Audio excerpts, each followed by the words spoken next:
Mavi akım, Rusya'dan Türkiye'ye doğalgaz nakleden Karadeniz geçişli büyük bir boru hattıdır. Boru hattının uzunluğu yaklaşık 1260 kilometredir. Hat Rusya topraklarından başlayıp Karadeniz'in altından geçerek Samsun'dan Türkiye topraklarına ulaşmaktadır. Rusya topraklarında Ayzabilno ile Zubk arasındaki hattın uzunluğu yaklaşık 370 kilometredir. Hat Karadeniz geçişinde 390 kilometre boyunca denizin 2150 metre altından devam etmektedir. Türkiye topraklarında Samsun-Ankara arasındaki boru hattının uzunluğu ise 500 kilometre civarındadır. Mavi akım boru hattı Rus Gazprom ve İtalyan Eni şirketleri ortaklığıyla inşa edilmiştir ve projenin maliyeti 3,4 milyar dolar civarındadır.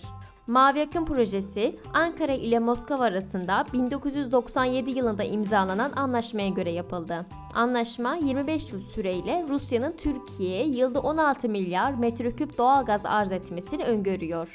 Hat 2003 yılında açıldı ve her yıl 16 milyar metreküp kapasitenin %90'ından fazlasıyla hizmet vermektedir. Videomuzu beğenmeyi ve kanalımıza abone olmayı unutmayın.